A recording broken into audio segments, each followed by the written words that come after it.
And this shocked, I think, a lot of people earlier in the week. So we did a story that Keith Urban and Nicole Kidman, after almost 20 years of marriage, they would have celebrated their 20th anniversary in 2026, that they had separated, but that we were told Nicole really still wanted to try and make the marriage work.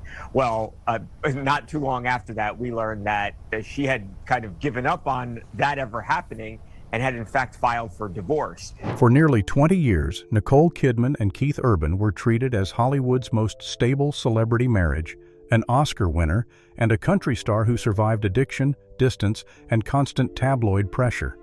Then, in September 2025, it all ended. Court filings confirmed the split. A guitarist's name showed up in a rewritten lyric days before the filing became public. Rumors of another woman spread through Nashville almost overnight, and months later Nicole finally broke her silence, choosing her words with visible restraint. Today, we are laying out exactly what is confirmed, what was reported by entertainment outlets, and what Nicole herself has actually said about the end of her marriage. Let's start with what actually happened. On paper, Nicole Kidman filed for divorce from Keith Urban on September 30, 2025, citing irreconcilable differences and marital difficulties after nearly 20 years of marriage. The court filing, obtained by Fox News Digital, listed that same date as their official separation and asked that she be named primary residential parent to their two daughters, Sunday Rose and Faith Margaret. The timing tells its own story. News later reported that the couple had quietly separated and started living apart since the beginning of summer, months before any of this became public. They had still shown up together that summer, smiling for cameras at the FIFA Club World Cup in Nashville. In June, Kidman posted an anniversary photo captioned, "Happy Anniversary, Baby." Urban left a single heart emoji underneath it. He did not post anything of his own. 3 months later, the marriage was over. Then came the video that lit the whole story on fire. One day before Kidman's filing became public, footage surfaced of Urban performing his 2016 song, "The Fighter," a track he originally wrote about his relationship with Kidman. On stage, he swapped the original lyric, "Baby, I'll be the fighter," for a new line aimed at his touring guitarist, "Maggie, I'll be your guitar player." Maggie Baugh posted the clip herself on September 26th, captioned simply, "Did he just say that?" with an eyes emoji. 4 days later, the divorce filing dropped. The internet did the math instantly, and the rumor mill took over from there. A source close to Kidman told TMZ that all the signs pointed to Keith being with another woman and that Kidman didn't dispute it, she was just shocked. Another insider told Fox News the story was already, in their words, all over Nashville. But the people standing closest to it pushed back hard and fast. Country singer Alexandra Kay, a close friend of Baugh's, told Taste of Country flatly that the romance rumors were false and that Baugh already had a boyfriend. Kay said it broke her heart watching strangers pick apart someone who, in her words, had nothing to do with the Urban-Kidman relationship at all. It later came out through Yahoo Entertainment that Baugh had simply been a fill-in for another regular member of Urban's band, Natalie Stovall, never meant to be a permanent fixture on the tour. Even Baugh's own father weighed in, denying the rumors directly on Facebook with 2 words, "No, just no."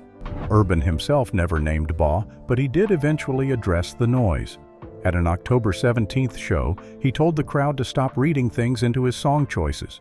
He never confirmed anything. He never denied anything either. What he did do, quietly, was pull The Fighter from his setlist for good, the exact song that had started the entire firestorm. If you're enjoying this breakdown of what's actually confirmed versus what's just noise online, this is a great time to subscribe. We dig into the real sourced stories behind the biggest celebrity headlines every single week, and there is more to this one. While the public was busy speculating, the legal side moved fast and surprisingly clean. Both sides agreed to settle without a formal discovery process or deposition. The paperwork showed neither party would receive spousal support, and child support was set at $0, meaning both intended to provide for their daughters independently rather than through the court. The custody arrangement was specific down to the day. Kidman would have the girls 306 days a year. Urban would get 59, structured as every other weekend, with both parents keeping joint say over major decisions in their daughters' lives. The agreement even spelled out how they had to treat each other going forward, requiring both to maintain a loving, stable, nurturing relationship with the kids and to never speak badly of one another or each other's families. The divorce was finalized in a Nashville courtroom on January 6, 2026, barely 3 months after Kidman filed. The speed suggested something simple. Most of this had already been worked out privately, long before any paperwork hit a judge's desk. But while the public was still catching up, people inside their actual circle were saying something very different. A source told people that the split really hadn't been a secret among those close to them, adding that the couple had been living separately for a while now. Another insider went further, telling the outlet that people close to Keith felt the split was kind of inevitable. According to that same reporting, the real turning point wasn't a single fight or a single betrayal. It was something quieter. Urban had moved out and quietly set up his own place, and once that happened, one source said, it felt like the writing was on the wall. The Daily Mail offered a more specific explanation for what had pulled them apart, citing sources who pointed to 2 brutal touring and filming schedules that almost never lined up. One source told the outlet that Keith never sees Nicole because either she's filming or he's on tour. The same source added that there was still real love between them, and that in a world where their schedules matched up, reconciliation wouldn't have been out of the question. But the way things actually stood, the source said plainly, they are not a couple. It wasn't a story about a single dramatic blow-up. It was a story about 2 careers that simply stopped intersecting. That distance, according to multiple reports, hit Kidman especially hard. One source told Yahoo Entertainment that she felt blindsided and betrayed by how things played out, and that she had been quietly devastated underneath her composed public appearances. People reported that she leaned hard on her family during this stretch, with one source saying her sister had become her rock, and that the entire Kidman family came together to support her through it. The same reporting included a detail that stuck with a lot of fans. A source close to Kidman said flatly, "She didn't want this. She has been fighting to save the marriage. Whether that fight ultimately failed because of distance, timing, or something neither of them has discussed publicly, it lines up with how Kidman has talked about the relationship for years. In an old interview with Parade, she once explained one of their long-standing rules as a couple. We don't text, we call. We've done this since the very beginning. She said it started because she didn't know how to text, and it just kept working for them. It's a small detail, but it says something about the kind of intimacy they were known for, the kind built on actual phone calls rather than constant digital noise, which makes the eventual silence between them feel even heavier in hindsight. It's also worth noting what didn't happen here. Neither Kidman nor Urban gave a single on-record interview confirming any of this reporting at the time. Every detail about inevitability, about moving out, about feeling betrayed, came from unnamed sources speaking to outlets like People, TMZ, and the Daily Mail, not from either of them directly. That's an important distinction. It means the emotional texture of the story, the sense of distance, the quiet devastation, the support from family, is well documented and consistently reported across multiple outlets, but it's still secondhand. The only words either of them has put on the record, in their own voice, are Kidman's brief comments to Variety months later. For nearly 6 months, neither of them said a word publicly about what actually happened. That changed in March 2026, when Kidman finally broke her silence in an interview with Variety. She didn't explain what went wrong. She said, plainly, "Everything else I don't discuss out of respect," adding that she was staying in a place of "we are a family, and that's what we'll continue to be." She spoke warmly about her daughters, calling them her beautiful girls, her darlings, who are suddenly women. She also admitted how quiet the year had really been for her.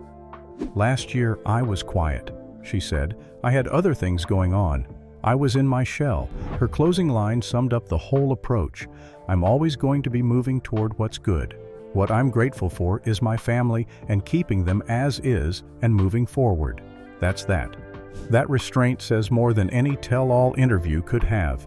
In an industry where exes usually trade shots through magazine covers and social media, Kidman went almost totally silent for half a year, then handed the world one tightly controlled statement that confirmed nothing about blame, said nothing about the other woman rumors, and revealed everything about where her priorities actually sit now. Urban, for his part, still hasn't sat down for an interview addressing any of it directly. His only real public statements have come from a stage, telling fans to stop speculating, and through one quiet, telling decision, the song was gone, and it wasn't coming back. What we're left with is a story stitched together almost entirely from fragments. A lyric caught on someone's phone, an anniversary post answered with a single heart, a filing made the day after a video went viral, a friend defending Baugh publicly while her own father shut it down on Facebook, and at the very end, a woman who said almost nothing and somehow said exactly enough. That is everything that has actually been confirmed about the end of one of Hollywood's longest celebrity marriages. If you want more sourced breakdowns like this one, the next video is already waiting for you. Go watch it now. We will see you there.